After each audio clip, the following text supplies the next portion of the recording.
नमस्कार, मैं हूं रितेश कुमार गौतम और स्वागत है आपका हमारे खास कार्यक्रम जनता सरकार में, जिसमें हम बात करेंगे सत्ता के सिंहासन से लेकर जनता के सरोकार तक।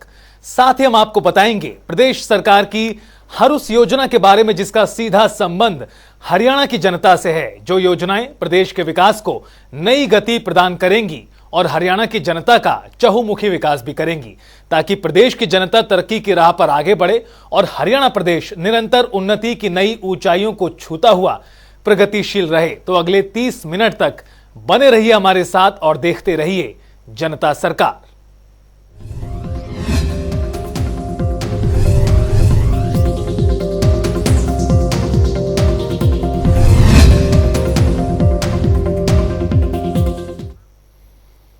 हरियाणा और हरियाणा वासियों का उत्थान मुख्यमंत्री मनोहर लाल का मुख्य उद्देश्य है, जिसके मुख्यमंत्री मनोहर लाल ने उच्च शिक्षा विभाग की बैठक की अध्यक्षता की और इस दौरान सीएम ने बताया कि विश्वविद्यालयों में खेल से संबंधित रिक्त पदों पर प्रतिभावान पदक विजेता खिलाड़ियों को नियुक्त किया जाएगा।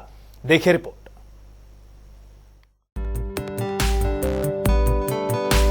हरियाणा के मुख्यमंत्री मनोहर लाल प्रदेश को एक विकसित राज्य बनाने के लिए हर संभव प्रयास कर रहे हैं। बात चाहे कृषि, खेल या स्वास्थ्य विभाग की हो या फिर प्रदेश में शिक्षा विभाग की, हर क्षेत्र में हरियाणा अपनी पहचान कायम कर रहा है। इसी कड़ी में मुख्यमंत्री मनोहर लाल ने उच्च शिक्षा विभाग की बैठक की अध्यक्षता की है, जहां मुख्यमंत्री ने ये भी बताया कि बुनियादी ढांचे के विकास को बढ़ावा देने के लिए पूर्व छात्र नेटवर्क और CSR फंड का लाभ उठाने के महत्व को रेखांकित किया गया है। साथ ही उन्होंने ये भी कहा कि प्रत्येक विश्वविद्यालय इस उद्देश्य के लिए समर्पित एलुमनाई सेल के साथ साथ एक CSR सेल भी स्थापित करे। इसके साथ ही मुख्यमंत्री मनोहर लाल ने एलुमनाई समुदाय में अंतर्निहित अपार संभावनाओं की पहचान करते हुए विश्वविद्यालयों के कुलपतियों से पूर्व छात्र नेटवर्क को सक्रिय कर प्रभावी ढंग से उन्हें विश्वविद्यालयों के बुनियादी विकास में शामिल करने का आग्रह किया है, जिससे एक ओर जहां विश्वविद्यालय के बुनियादी ढांचे में पर्याप्त वृद्धि होगी, तो वहीं दूसरी तरफ शैक्षणिक उत्कृष्टता के लिए अनुकूल वातावरण को बढ़ावा भी मिलेगा।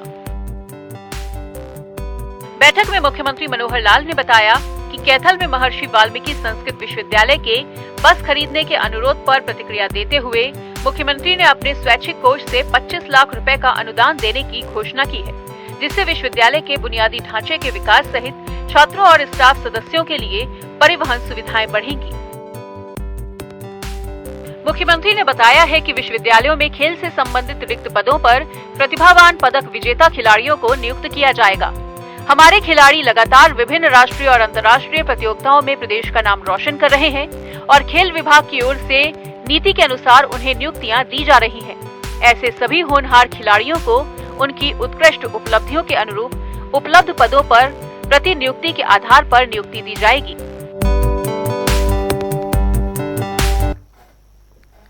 हरियाणा के मुख्यमंत्री मनोहर लाल ने हरियाणा निवास में शहरी स्थानीय निकाय विभाग की समीक्षा बैठक की, जहां मुख्यमंत्री मनोहर लाल ने बैठक में अधिकारियों को निर्देश दिए कि शहरी स्थानीय निकाय दुकानों की बिक्री के बाद तुरंत रजिस्ट्री करवाना सुनिश्चित करें। देखिए रिपोर्ट। पारदर्शिता के साथ काम कर रहे मुख्यमंत्री मनोहर लाल ने अपने कुशल मार्गदर्शन से प्रदेश को एक विकसित राज्य के रूप में निखारने का काम किया है। यही वजह है कि आज मुख्यमंत्री मनोहर लाल ने हरियाणा निवास में शहरी स्थानीय निकाय विभाग की बुलाई गई समीक्षा बैठक की अध्यक्षता की। तो वहीं मुख्यमंत्री ने बताया कि प्रधानमंत्री नरेंद्र मोदी की विकसित भारत संकल्प यात्रा शुरू हो चुकी है। 50 दिन तक हरियाणा में इसे विकसित भारत यात्रा जनसंवाद के नाम से चलाया जाएगा। बैठक में मुख्यमंत्री मनोहर लाल ने बताया कि नगर निगमों में वार्ड स्तर पर, नगर परिषदों में 4-5 मिलाकर और नगर पालिकाओं में एक स्थान यात्रा चलाई जाएगी। इस यात्रा का उद्देश्य आम आदमी तक सरकार की नीतियों को पहुंचाना है। जिन लोगों को सरकारी सुविधाओं का लाभ मिला है, उनके अनुभव आम लोगों तक साझा किए जाएं। उन्होंने बताया कि उपायुक्त और अतिरिक्त उपायुक्त इस यात्रा के नोडल अधिकारी होंगे। सीएम ने बताया कि जनसंवाद कार्यक्रम ग्रामीण क्षेत्रों में तो 100 से अधिक हो चुके हैं। अब शहरों में भी इस यात्रा को जनसंवाद से जोड़ा जाएगा। उन्होंने कहा कि जनसंवाद कार्यक्रम में प्राप्त एक एक शिकायतकर्ता के दस्तावेज को पढ़ा जाता है, वो स्वयं अपने डैशबोर्ड पर भी इसकी समीक्षा करते हैं। इसके अलावा विशेष सेल भी बनाया है जो शिकायतकर्ता से उसके आवेदन पर की गई कार्रवाई पर संतुष्टि जानता है। बैठक में मुख्यमंत्री ने बताया कि शहरी स्थानीय निकायों को अपनी आय के संसाधन बढ़ाने होंगे। विज्ञापनों से भी आय बढ़ाने की काफी संभावना है। प्रदेश में कुल 88 निकाय हैं। इस बाद बैठक में मुख्यमंत्री को जानकारी दी गई कि विज्ञापनों पर गुरुग्राम, मानेसर और फरीदाबाद में 4%, नगर परिषदों में 2% और नगर पालिकाओं में 1% टैक्स निर्धारित किया गया है। साथ ही ई ऑक्शन के माध्यम से विज्ञापन दिए जाते हैं। राज्य स्तर पर 100 जगह पंजीकृत की गई हैं, जिसमें से 1930 ई ऑक्शन होने हैं। वहीं बैठक में शहरी स्थानीय निकाय मंत्री डॉक्टर कमल गुप्ता, नगर निगमों, नगर परिषदों और नगर पालिकाओं के मुख्य कार्यकारी अधिकारी भी मौजूद रहे। ब्यूरो रिपोर्ट, जनता टीवी। तो वहीं आज महान समाज सुधारक और क्रांतिकारी दीनबंधु सर छोटू राम जी की जयंती है, जिस पर सीएम मनोहर लाल ने ट्वीट कर उन्हें नमन किया। चलिए ट्वीट के जरिए देखते हैं मुख्यमंत्री ने क्या कुछ लिखा है। मुख्यमंत्री ने एक्स पोस्ट में ट्वीट करते हुए लिखा कि किसानों की खुशहाली, मजदूरों, वंचितों और शोषित वर्ग के कल्याण हेतु अपना जीवन समर्पित कर उनके उत्थान के लिए कार्यरत रहने वाले महान समाज सुधारक एवं क्रांतिकारी दीनबंधु सर छोटू राम जी को उनकी जयंती पर कोटि कोटि नमन। सीएम ने एक्स पोस्ट में आगे लिखा है, समाज कल्याण हेतु उनके विचार सदैव हम सभी को प्रेरित करते रहेंगे।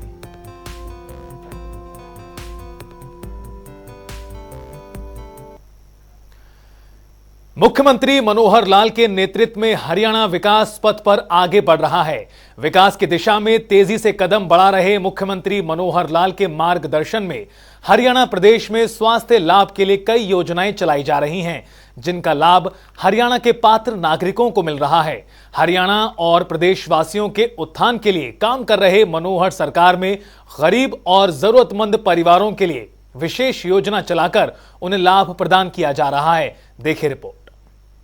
हमारी सरकार ये गरीब की सरकार, ये उस जरूरतमंद की सरकार, नीडी आदमी की, जिसको समय पर जो लाभ मिलना चाहिए वो मिल सके, इसके लिए हम काम करते हैं। हरियाणा में गरीब और जरूरतमंदों के लिए काम कर रही मनोहर सरकार ने हरियाणा की तस्वीर और तकदीर को बदलने का काम किया है। गरीब परिवारों को सरकार की महत्वपूर्ण योजनाओं का लाभ पहुंचाने के लिए मुख्यमंत्री मनोहर लाल निरंतर प्रयासरत हैं।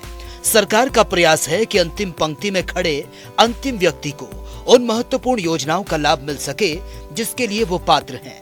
और इसी कड़ी में मुख्यमंत्री मनोहर लाल के मार्गदर्शन में राज्य सरकार 1,80,000 रुपए से कम सालाना आय वाले परिवार को योजना के तहत लाभ पहुंचाने का काम कर रही है। हम हर उस गरीब परिवार को जिसके घर में 2 समय का भोजन नहीं बन सकता, या मानो 1,80,000 से नीचे इनकम है तो उसको राशन कार्ड जरूर पहुंचना चाहिए। 1 लाख रुपए की इनकम के परिवार वालों में से किसी न किसी को मुख्यमंत्री अंत्योदय परिवार उत्थान योजना जो हमने चलाई है उसमें किसी को रोजगार मिलना चाहिए। अगर वो कहीं कोई प्राइवेट काम करना चाहता है, पैसे की उसको आवश्यकता है, तो हम बैंक से लोन लेकर के भी देते हैं। ये काम भी हम कर रहे हैं गरीबों के लिए। हरियाणा को विकसित राज्य के रूप में स्थापित करने की दिशा में बढ़ रहे मुख्यमंत्री मनोहर लाल के पिछले 8 सालों के कार्यकाल में हरियाणा के हर क्षेत्र, हर वर्ग को तेजी से विकास संभव हो सका है। गरीबों के उत्थान के लिए काम कर रही मनोहर सरकार में हरियाणा में नागरिकों के स्वास्थ्य लाभ के लिए कई योजनाएं चलाई जा रही हैं। आयुष्मान भारत योजना के तहत केंद्र सरकार के मानदंडों के अनुसार हरियाणा में 15.5 लाख परिवारों को 5 लाख रुपए का स्वास्थ्य बीमा कवर प्रदान किया गया है। वहीं इस योजना का दायरा बढ़ाते हुए हरियाणा के मुख्यमंत्री मनोहर लाल के नेतृत्व में प्रदेश सरकार ने चिरायु हरियाणा योजना शुरू कर आज लगभग 32 लाख परिवारों को आयुष्मान योजना का लाभ प्रदान किया है। जो गरीब परिवार हैं उनको आयुष्मान भारत के नाते से 5 लाख, आयुष्मान कार्ड के नाते से योजना जो बनाएगी, प्रधानमंत्री जी ने बनाई, 5 लाख रुपया हर परिवार का स्वास्थ्य बीमा योजना, ये भी सबको लेके दिया। 15.5 लाख परिवारों को इस योजना का लाभ ये केंद्र सरकार ने दिया। फिर भी हमें लगा कि ये योजना और लोगों को मिलनी चाहिए। जैसे हम राशन कार्ड अभी 27 लाख पहले वाले और जो नए 4 लाख या 5 लाख और जुड़े हैं, लगभग 32 लाख से ऊपर लोगों को राशन कार्ड मिला है। ऐसे सब लोगों को आयुष्मान भारत का लाभ एक नई योजना चिरायु हरियाणा करके जोड़ी, उन लाभ देने के लिए भी हम आगे आए हैं। हरियाणा प्रदेश और प्रदेशवासियों को विकास के पथ पर आगे लेकर बढ़ रही हरियाणा की मनोहर सरकार नागरिकों के स्वास्थ्य की देखभाल को सुनिश्चित करने के लिए निरोगी हरियाणा योजना भी लेकर आई है, जिसके तहत करीब 1 करोड़ से ज्यादा नागरिकों को स्वास्थ्य परीक्षण इनका किया जाएगा और इस क्रम में अभी तक 4.5 लाख से भी ज्यादा लोगों का टेस्ट किया जा चुका है, जिससे कि किसी भी बीमारी का पता पहले ही लग जाए और उसका इलाज समय पर किया जा सके। ऐसे जो लोग हैं जो बीमार हुए नहीं हुए हों लेकिन कभी भी उनको कोई अस्वस्थता का कारण बन सकता है, तो ऐसे लोगों का क्यों नहीं एक बार यानी शारीरिक स्वास्थ्य परीक्षण ये होना चाहिए। हमने इस योजना को भी लागू कर दिया है और इस योजना का नाम रखा है निरोगी हरियाणा। और जितने भी हमारे हॉस्पिटल्स हैं, जितने हमारी CSCs हैं जहाँ पर ये टेस्ट करवाए जा सकते हैं, ऐसे सब जगह वो टेस्ट कराने शुरू किए हैं।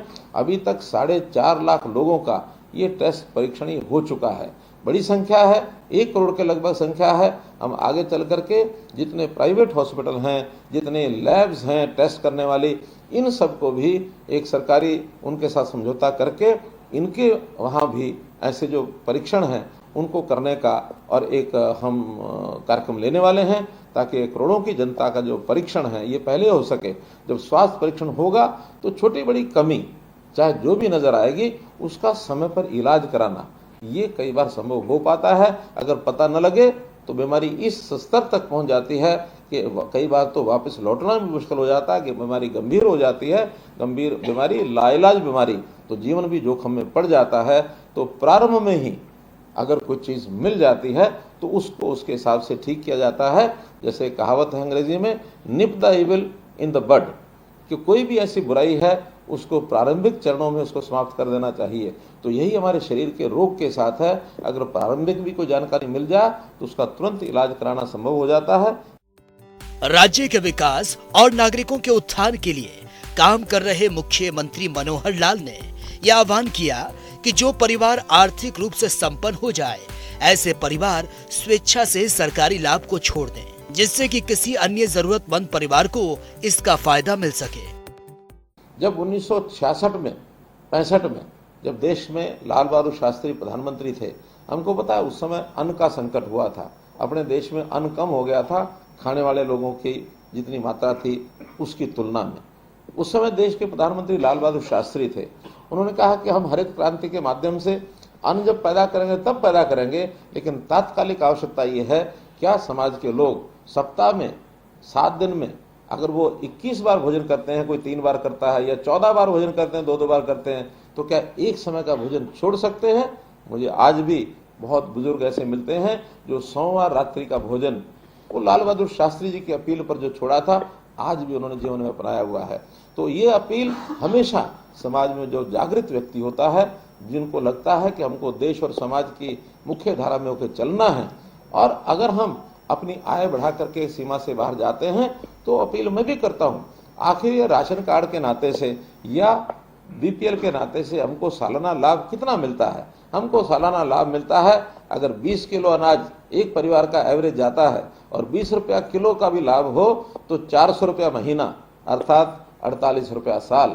अब और कुछ छोटे मोटे लाभ मिला करके 6,000 रुपया साल, तो 6,000 रुपये साल का ही हमको लाभ मिलता है। हमारी कमाई अगर 6,000 रुपया बढ़ जाए, 1,80,000 की बजाय 1,86,000 हो जाए, तो हम क्यों नहीं इस 6,000 का जो भुगतान अपने पास से करके इस लाभ को छोड़ सकते हैं, ताकि हमारा छोड़ा हुआ ये जो सरकारी जो भी लाभ मिलता है ये लाभ किसी गरीब आदमी को मिले।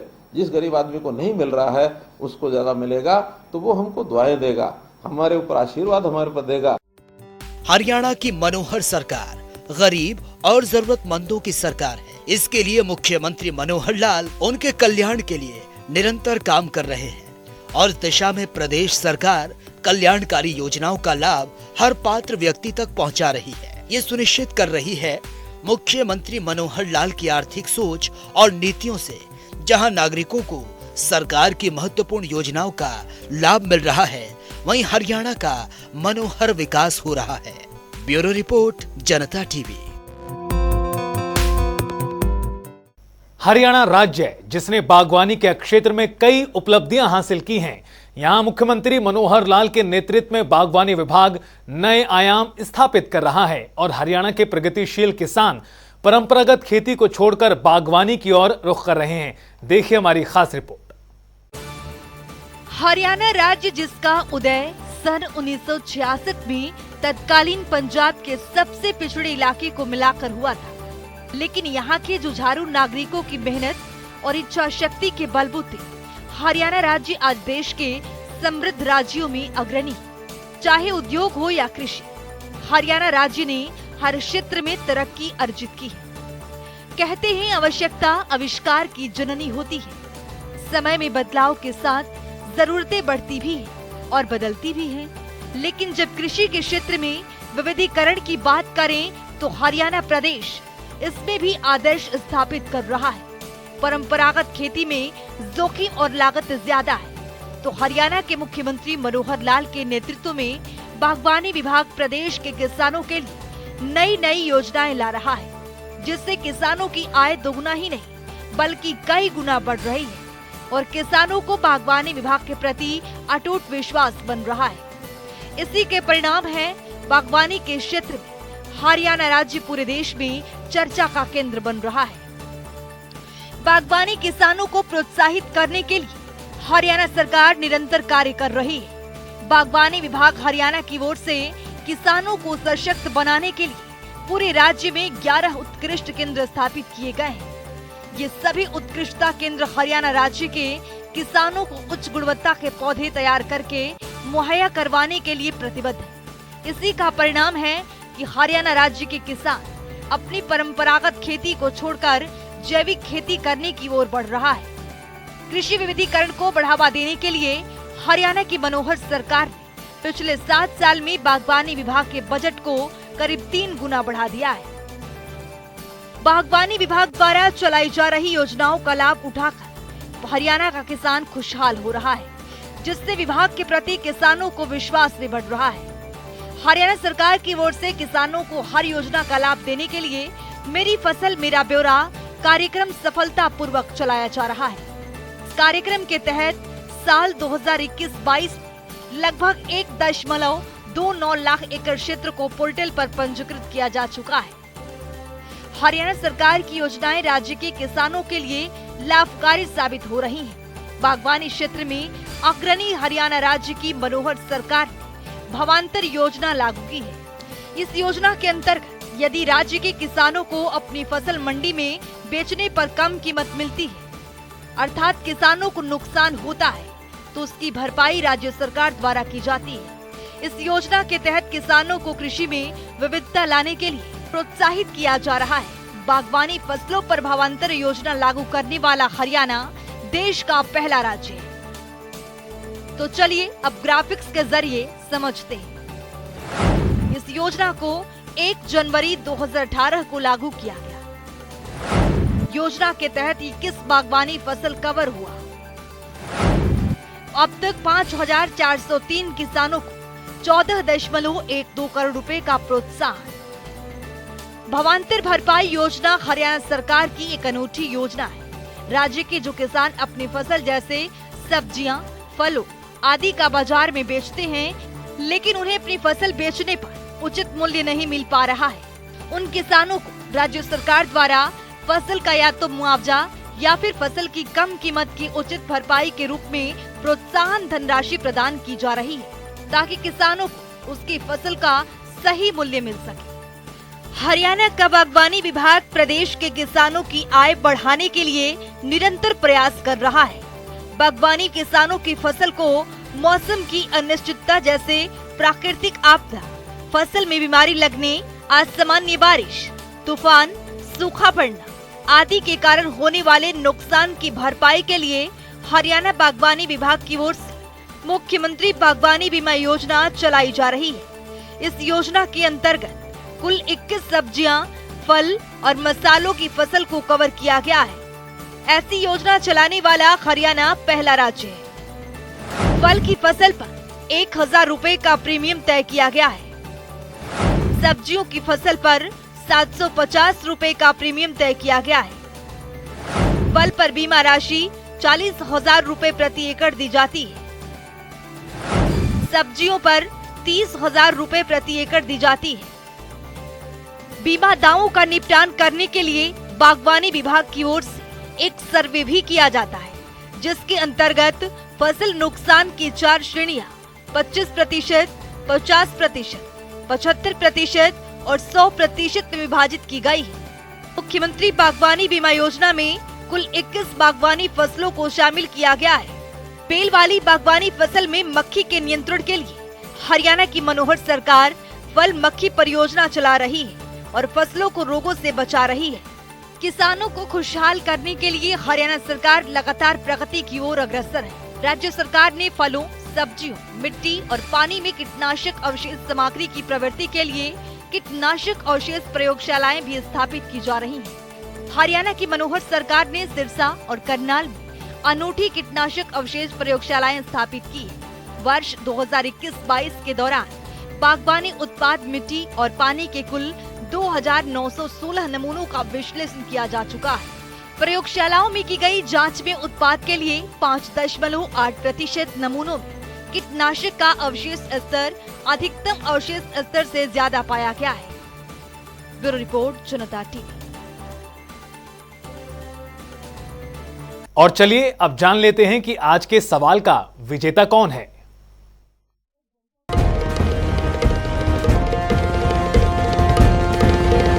तो बात अब आज के विजेता की। जैसा कि अब जानते हैं, हर रोज एक नया सवाल पूछते हैं, सही जवाब देने वाले के नाम और तस्वीर अपने टेलीविजन स्क्रीन पर दिखाते हैं, साथ उसको उपहार भी देते हैं।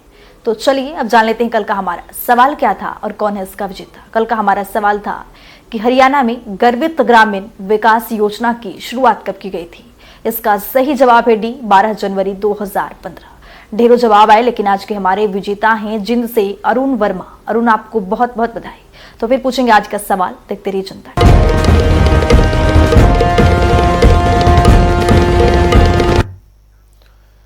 और अब समय हो गया है आज की मुलाकात का। आज की मुलाकात में हम हर दिन नई शख्सियत से आपको रूबरू कराते हैं और उनके कार्य प्रणाली पर बारीकी से नजर डालते हैं और जानते हैं वो तमाम योजनाएं जो बनी हैं हरियाणा की जनता के लिए। तो ऐसी ही शख्सियत से जनता टीवी ने खास बातचीत की है और इनका नाम है भिवानी से पूर्व आईएएस अधिकारी के पद पर काबिज हैं। सुनिए।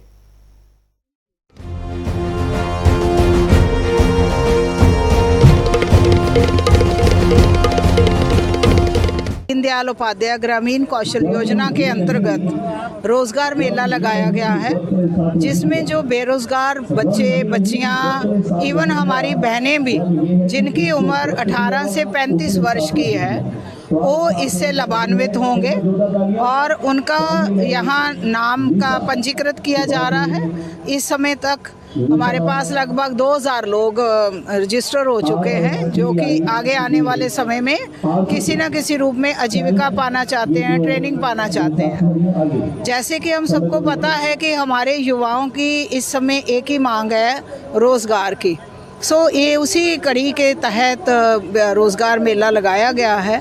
जिन बच्चों को हुनर विकास की आवश्यकता है, 12वीं पास हैं, बच्चा है, बच्चियां हैं, हमारे माध्यम से ये जो एजेंसीज हैं वो उनको ट्रेनिंग देते हैं।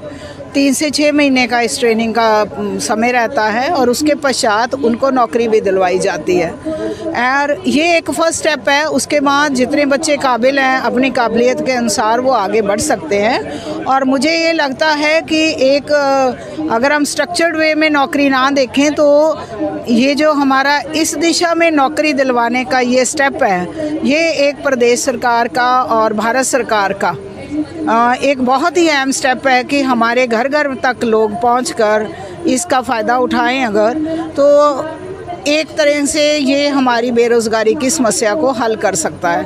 क्योंकि हमारे साथ हमारी बहनों को हम सेल्फ हेल्प ग्रुप में भी जोड़ते हैं, वहाँ भी उनका हुनर विकास करते हैं और उसके पश्चात उनको ग्रांट के रूप में भी और ऋण के रूप में भी बैंकों से भी उनको लिंक करवाया जाता है और वो पूरे पारिवारिक तौर पे अपना कामकाज बखूबी करने के लिए काबिल हो जाती हैं।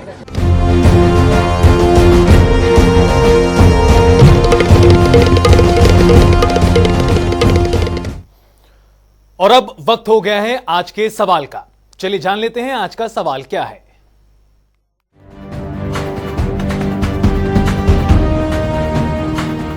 हर रोज की तरह हाजिर हूं आज का सवाल लेकर। जैसा कि आप जानते हैं, हर रोज एक नया सवाल पूछते हैं, सही जवाब देने वाले के नाम और तस्वीर अपने टेलीविजन स्क्रीन पर दिखाते हैं, साथ ही उसको उपहार भी देते हैं।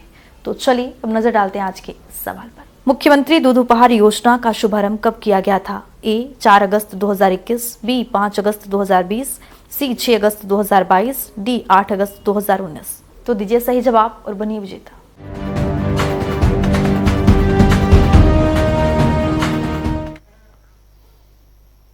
तो इस खास कार्यक्रम के जरिए हमारा मुख्य उद्देश्य हरियाणा सरकार की कल्याणकारी योजनाओं की जानकारी और उसका लाभ प्रदेश के हर नागरिक तक पहुंचाना है, क्योंकि जब प्रदेश का हर नागरिक समृद्ध और खुशहाल होगा तभी प्रदेश विकास के पथ पर आगे बढ़ेगा।